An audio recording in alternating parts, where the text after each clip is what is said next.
Il y a quelques temps de ça, je vous avais dit que je vous ferai une vidéo sur les bons plans et astuces pour aller au parc Universal Orlando en Floride. Alors, chose promise, chose due, aujourd'hui je vais vous présenter dans cette vidéo les bons plans, les tips, les astuces pour pouvoir partir en toute sérénité au parc Universal à Orlando.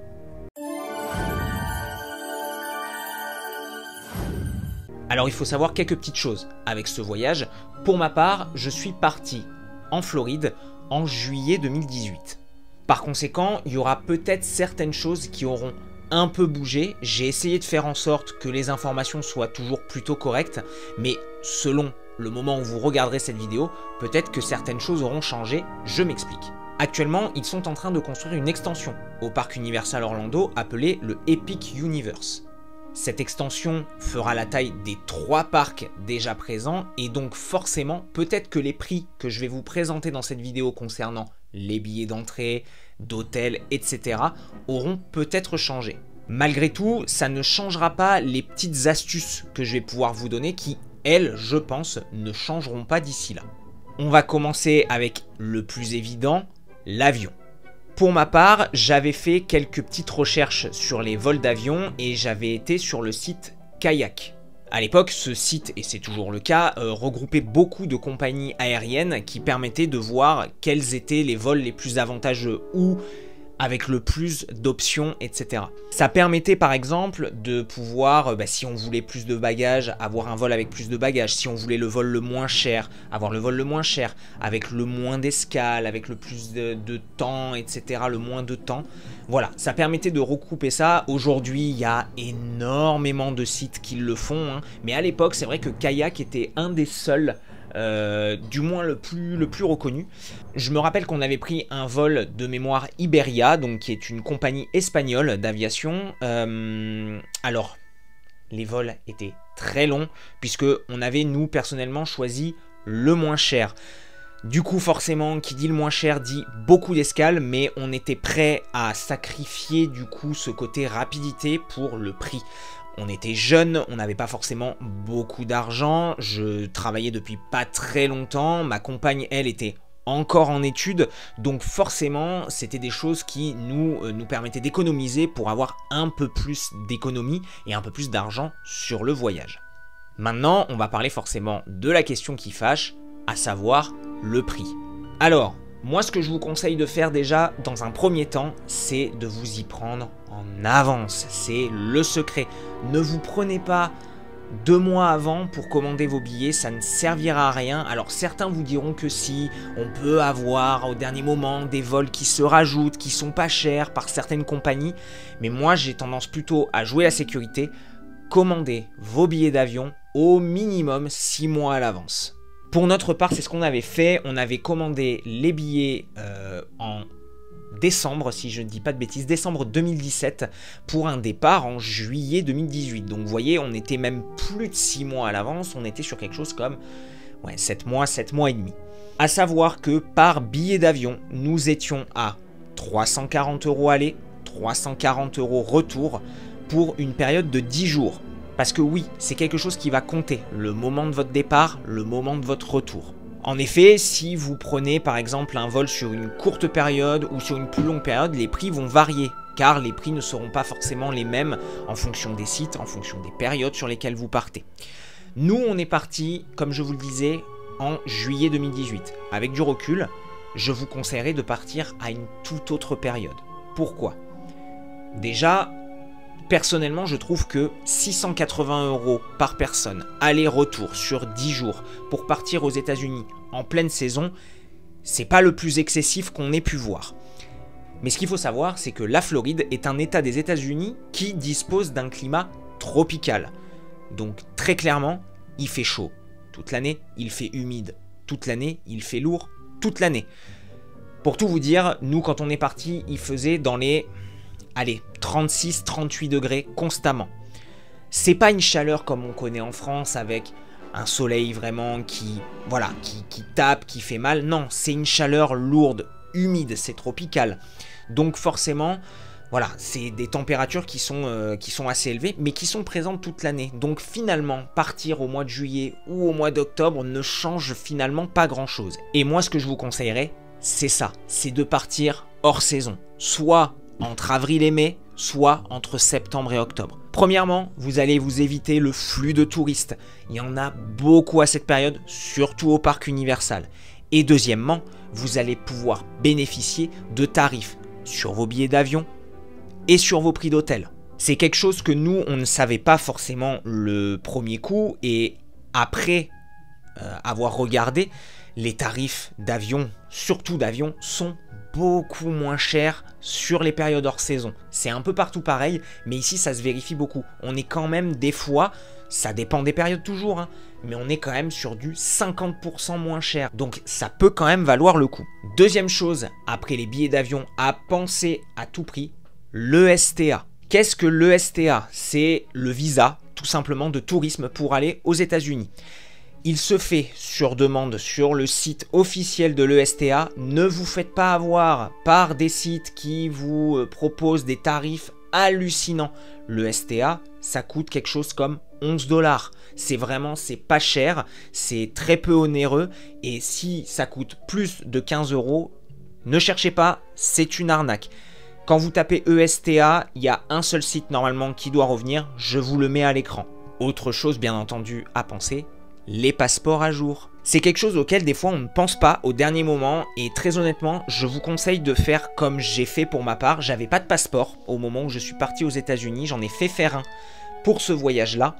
Je m'y suis pris directement, mois de janvier, février, 6 mois avant le départ. Étant donné que j'étais dans une période où il y avait peu de demandes concernant les cartes d'identité, les passeports, les permis, j'ai pu bénéficier d'une rapidité quand même non négligeable, et surtout j'étais serein pour le départ. Rusher son passeport pour se dire oh là là, je vais pas l'avoir à temps, etc. Il n'y a rien de plus stressant. Un voyage, certes ça se prépare, mais c'est censé être quelque chose de plaisant, où on ne se prend pas la tête, où on ne se rajoute pas du stress pour rien. On est censé décompresser pendant un voyage, pendant des vacances. Donc ne vous rajoutez pas du stress, prenez du temps pour faire le passeport en avance. C'est très important. Ensuite, je vais vous parler de tout ce qui est hôtel. Alors, premier piège à éviter, ne prenez pas l'hôtel dans le parc. Je vous en conjure. Certains d'entre vous vont me dire « Ouais, mais quand même, il doit y avoir une certaine expérience de prendre l'hôtel dans le parc, on est directement dans le parc. » Et je vous dirais oui, effectivement, il y a un côté peut-être magique, supplémentaire, comme on peut faire à Disneyland, etc. Mais c'est un piège à fric. Les hôtels, de manière générale, sont excessivement cher dans les parcs à thème et dans les parcs d'attractions. Ne vous faites pas avoir, sauf si vraiment vous avez prévu un budget pour ça, mais c'est beaucoup trop cher. Moi, ce que j'aurais tendance à vous conseiller, c'est de prendre un hôtel sur International Drive si vous allez à Orlando. International Drive se situe à 15-20 minutes à pied du parc Universal à Orlando. Niveau, rapport, qualité, prix, vraiment, prenez un hôtel sur International Drive. Pour notre part, on avait pris le Floridian Express qui vraiment se situait, comme je vous le disais, à 15-20 minutes à pied du parc. Ça se fait largement. Les États-Unis, il y a très peu de routes en pente. Tout est plat, c'est quadrillé, c'est très rapide à faire. La route se fait facilement à pied. Ne vous faites pas avoir à dépenser des milliers d'euros dans des hôtels pour être à l'intérieur quand vous pouvez être un peu à l'extérieur du parc, mais que vous pouvez aussi bien aller au parc que explorer les alentours. Pour notre part, l'hôtel se situait donc à 15-20 minutes du parc à thème, mais aussi à une dizaine de minutes de l'outlet d'Orlando. On a pu en profiter pour aller faire aussi quelques magasins, pour aller voir les magasins d'outlet qui valent vraiment le coup. Je pense notamment à Levi's pour ne citer que, où je m'en étais sorti pour 3 jeans pour 90 $. 90 $, ça équivaut à peu près à 90 €. C'est littéralement le prix d'un jean en France. Voilà pour ce qui est de la partie hôtel. Vraiment, ne vous faites pas avoir. L'hôtel qu'on avait pris, je vous donne l'exemple du Floridian Express. Une chambre avec 2 lits queen size, une salle de bain, une télé, un micro-ondes, un frigo, au bord de la piscine, avec petit déjeuner inclus. Nous en avions eu, accrochez-vous bien, pour 250 € par personne pour 10 jours. 500 € si vous préférez. 500 € sur 10 jours, ça faisait 250 € par personne. C'est dérisoire. Sur 10 jours, c'est dérisoire. Voilà, ça fait 50 € la nuit pour deux. C'est très très peu. Et honnêtement, si vous n'êtes pas voilà, pointilleux, que voilà, oui, ok, effectivement, quand on entrait dans la chambre, la clim était à fond.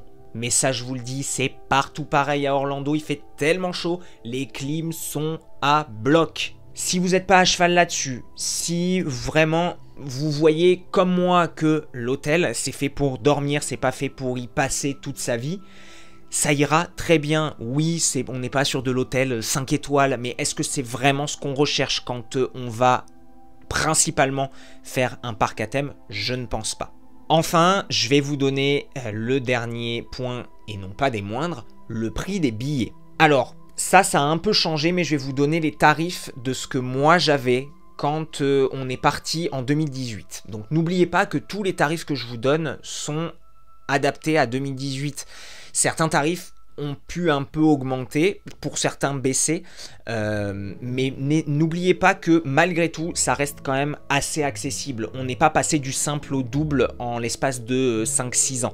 Je préfère vous rassurer là-dessus, on n'est pas sur du 1200 € le billet aller-retour, on n'est pas sur du 1000 € l'hôtel, rassurez-vous. Pour ce qui est des billets de parc, petite nuance très importante, et il faut bien le noter parce que on aurait tendance à se faire avoir assez facilement. Prenez absolument les billets parc to parc, c'est très important. Pourquoi? Le billet parc to parc vous permet, comme son nom l'indique, de passer d'un parc à l'autre. Il faut savoir que Universal Orlando se divise en 3 zones. Universal Studios, Island of Adventure et Volcano Bay, qui est un parc aquatique. La zone de Poudlard se trouve dans Universal Orlando. La zone du chemin de traverse se trouve sur Island of Adventure. Pour pouvoir passer d'un parc à un autre, il vous faut ce billet parc to parc qui vous permet d'accéder à l'attraction du Poudlard Express, qui est magnifique. Je vous conseille vraiment de le prendre, ça ne rajoute pas un gros supplément, mais par contre, ça vous rajoute un gros dans l'expérience, ça vous évite déjà de tout faire à la marche, de devoir changer de billet, de devoir éviter le Poudlard Express, qui est une attraction à part entière et qui est vraiment géniale, que ce soit dans le sens chemin de traverse Poudlard ou dans le sens Poudlard chemin de traverse, l'attraction change en fonction du trajet que vous prenez. Les billets de parc, donc, pour notre part, on les avait réservés sur TripAdvisor, qui faisait à l'époque un peu tout ce genre de billets. Je ne sais pas s'ils les font encore, si c'est le cas, je vous le mets, ou si c'est pas le cas non plus. On en avait eu à l'époque par billet pour 266 € pour un billet Explorer. Alors, on va parler des sujets qui fâchent. Ne faites pas mon erreur. Je ne sais pas pourquoi, j'avais cru voir quelque part que le billet Explorer ne pouvait nous permettre d'entrer que 3 jours dans le parc. C'est faux. Il vous permet d'entrer dans le parc autant de fois que vous voulez sur une période de 14 jours. Ce qui fait que, avec ma compagne, on a articulé notre voyage autour de ça en se disant, bah de toute façon, on a 3 jours à passer dans le parc, pas un de plus, pas un de moins. Donc on va articuler notre voyage comme ça. Sauf que quand on s'est rendu compte, une fois arrivé à Daytona Beach, parce qu'on avait divisé notre voyage en deux, on faisait une partie Orlando, une partie Daytona Beach. Quand on s'est rendu compte à Daytona Beach qu'en fait, le billet nous permettait de faire autant de fois qu'on voulait pendant 14 jours, je peux vous dire que j'ai bien eu des boules hein, quand même. Hein. Voilà, je ne vais pas vous le cacher. Donc ne faites pas la même erreur que moi à penser que vous avez une limite. Lisez bien les petites lignes. C'est pour ça aussi que je fais cette vidéo. Ça permet les petites astuces et les petites choses qu'on ne regarde pas forcément quand c'est la première fois qu'on y va. Donc 266 € pour accéder aux 3 parcs en parc to parc à 266 € sur 14 jours. Autant vous dire que c'est vraiment très peu onéreux. Maintenant, 2-3 petites choses que je peux vous conseiller. Le coupe-fil, j'estime pour ma part, n'est pas forcément nécessaire. toutes les files d'attente dans les attractions à Orlando sont faites pour que vous en preniez aussi plein la vue. Ce serait dommage de passer à côté. Je pense notamment à la file d'attente dans l'attraction de Poudlard, où vous avez, en fait, vous passez dans les serres de Poudlard. C'est génial à voir, vous passez dans certaines salles de cours, etc. Avec le coupe-fil, vous ratez un peu ces choses-là, et j'aurais tendance à trouver ça dommage. Pour tout ce qui est restaurant, je vous conseille de vous y rendre avant les heures de rush. Ça peut paraître évident, mais parfois on est un peu embarqué dans l'expérience et on oublie de partir manger justement. Or, passer midi et demi dans les restaurants, quels qu'ils soient, que ce soit le Chaudron Baveur, que ce soit les Trois Balais, que ce soit la taverne de chez Mo, côté des Simpsons, que ce soit tout type de restaurant que vous allez pouvoir trouver dans le parc, les files sont immenses. Mais quand je dis immense, c'est que c'est vraiment très long. On s'est fait avoir avec ma compagne aussi, c'est pour ça que je vous le dis. On est arrivé un peu trop tard dans un des restaurants des Simpsons, mais on a attendu une bonne demi-heure, 3/4 d'heure avant d'arriver de passer notre commande. Donc c'est vous dire, vraiment faites attention à ça, prenez le temps. Voilà, limite de repousser les attractions que vous voulez faire à l'après-midi pour pouvoir profiter des restaurants sur place. En parlant des restaurants, je vous conseille vivement de les faire. On pourrait avoir tendance à penser, à juste titre, que la nourriture des parcs à thème est soit de mauvaise qualité, soit pas vraiment en adéquation avec le thème. Ici, ce n'est pas du tout le cas. Rien n'est laissé au hasard. Les fish and chips côté Harry Potter, les donuts côté Simpson, je ne peux que vous conseiller d'y aller. Vraiment, allez-y, foncez, c'est une super expérience. Mention spéciale au Krusty Burger côté Simpson qui m'a bien régalé. Ça fait une semaine que tu manges ce truc, la mayonnaise a dû tourner. Encore un mètre et pourra rentrer dans le frigo. Prévoyez-vous un budget pour tout ce qui est produits dérivés et souvenirs. Je sais que ça peut vous paraître une évidence quand on va dans ce genre de choses-là, mais je peux vous assurer que la tentation est au moindre recoin de magasin. Bordel, j'ai cru que j'allais y laisser ma peau. Pour ma part, j'ai hésité plusieurs fois à acheter certaines choses. Heureusement, ma compagne était là et me rappelait, c'était un peu le petit diable ou le petit ange, c'est en fonction, sur mon épaule qui me rappelait « T'es venu pour quoi ? T'es venu pour profiter ou t'es venu juste pour regarder ?» Effectivement, j'étais venu pour profiter, je m'étais fait un budget. Allez, on en profite quoi. Cet argent-là, on va pas le mettre de côté alors qu'on l'a mis de côté pour ça justement. Vraiment, je peux que vous conseiller vraiment de vous lâcher là-dessus. J'avais acheté moi personnellement une superbe cape de Quidditch de l'entraînement dans le Prince de Sang Mêlé que j'ai encore aujourd'hui et qui est sublime. J'ai acheté tout ce qui est confiserie, les choco-grenouilles, les dragées surprises de Bertie Crochu, le jus de citrouille, les friandises qu'on ne trouve pas en France. Vraiment, foncez, je peux que vous conseiller de faire ça. Et enfin, dernier conseil que je peux vous donner, profitez des États-Unis. N'allez pas là-bas juste pour aller au parc Universal, même si c'est un rêve, hein, attention, mais vraiment, je peux que vous conseiller pas de vous perdre, mais visiter. Allez regarder, le premier jour avec ma compagne, on s'est fait avoir comme des touristes hein, finalement, mais on s'est fait avoir par ce qu'on appelle un attrape-touriste. On a tenu des bébés alligators, on a donné à manger à des bébés alligators. Qu'est-ce qu'il y a de plus américain que ça? Je vous le demande.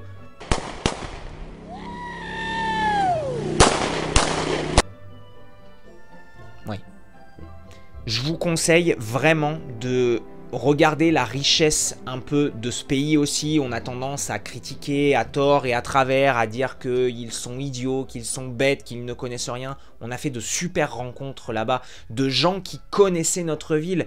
Et je vous le dis, on n'habite pas à Paris ou Marseille, hein, donc la légende selon laquelle les Américains ne connaissent que leur pays, et encore c'est limite s'ils arrivent à le placer sur une map monde, elle est totalement fausse. Je peux que vous conseiller de discuter avec les locaux, c'est hyper enrichissant de voir leurs réactions. Ils adorent les Français, je sais pas ce qu'on leur a fait, mais ils nous adorent et quand on y est allé, en plus on y est allé au moment de la Coupe du Monde 2018 où on a gagné la 2e étoile, on avait des gens qui nous arrêtaient dans tous les coins de rue parce que forcément on avait les maillots d'équipe de France.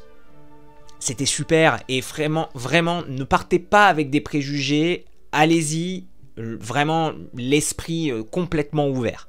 Le dernier conseil que j'aurais à vous donner, c'est plus sur le parc d'attractions, c'est Volcano Bay. Faites-le. Même si vous n'aimez pas les parcs aquatiques particulièrement, je vous assure que vu les 40 degrés que vous vous tapez quand vous êtes là-bas, c'est vraiment le bienvenu. Et les attractions sont... Mais... J'ai jamais vu un parc d'attractions comme celui-ci, un parc aquatique comme celui-ci. Foncez, c'est absolument génial. Ça fonctionne en fait, ce parc, pour Volcano Bay, sur un système de bracelets qu'ils vous remettent à l'entrée et sur lesquels vous pouvez enregistrer par exemple votre carte pour les paiements et sur lesquels vous avez une fonction qui vous permet de scanner en fait les bornes à l'entrée de chaque attraction et qui vous annonce le temps d'attente. En attendant, si par exemple il y a 25 minutes d'attente pour une attraction, vous pouvez aller à la rivière, vous baigner dans une piscine, et une fois que c'est votre tour, la montre vibre et vous pouvez aller tranquillement dans l'attraction sans avoir à faire la queue sous un cagnard pas possible. Vraiment, je sais pas si ça a été utilisé dans d'autres parcs, mais moi je ne peux que vous conseiller d'y aller. C'est rafraîchissant, c'est méga fun, bordel, allez-y, c'est trop bien quoi. Et la dernière astuce que j'ai à vous donner, ou plutôt le conseil que j'ai à vous donner, n'hésitez pas à vous prévoir aussi un petit budget pour les tips. Les États-Unis, c'est un pays qui repose beaucoup sur le système de tips, de pourboire. C'est pas obligatoire, mais c'est plutôt mal vu si vous n'en laissez pas. Alors on parle pas de laisser 10, 20 $ à chaque note, mais c'est quand même bien vu si en tant qu'étranger, on réussit à s'adapter à la culture de ce pays-là. Ils vivent de ça. Et pour le coup... Moi, j'étais parti avec un préjugé de non, mais attendez, moi, j'ai mis de côté pendant des années pour me payer ce voyage, je vais pas en plus le donner comme ça. Mais le service est tellement impeccable, les Américains sont tellement accueillants que je me suis senti presque obligé de donner à chaque fois. Il y a peut-être une ou deux fois où le service était pas top et franchement, pour le coup, je donne pas. Mais franchement, prévoyez ça un minimum dans votre budget. Voilà, je termine ce retour d'expérience très long avec vous sur le parc à Orlando. Pourquoi il faut y aller ? Parce que c'est absolument génial et que l'expérience en vaut vraiment le détour. Se retrouver sur le chemin de traverse, à faire les boutiques de tout ce qu'on a vu depuis notre jeune âge en fait finalement. Je me rappelle avoir fondu en larmes quand je suis arrivé sur le chemin de traverse. Je vous mets la vidéo en même temps parce que j'ai pas honte de le montrer. J'ai fondu en larmes à ce moment-là. Les attractions qui sont toutes plus géniales les unes que les autres. Le pense de fer ukrainien qui est sur le toit de Gringotts et qui crache du feu toutes les demi-heures. Le fait de prendre le Poudlard Express pour aller jusqu'à Préolard et Poudlard. Vraiment, l'expérience, elle est complète. Et il y a plein de détails dont j'ai certainement oublié de vous parler, mais... Le but était ici de ne pas vous gâcher l'expérience, je ne veux pas vous dévoiler tout ce qu'il y a dans le parc. Mon but c'était surtout de vous donner des petites astuces, de vous donner les tarifs pour que vous puissiez appréhender un voyage comme celui-ci. J'espère en tout cas qu'elle vous aura servi si vous prévoyez un voyage à Orlando et je vous dis à très bientôt pour une prochaine vidéo. C'était Alexandre de Potter Plus. Foutez le camp! Cassez-vous, bande de ramasse-merde!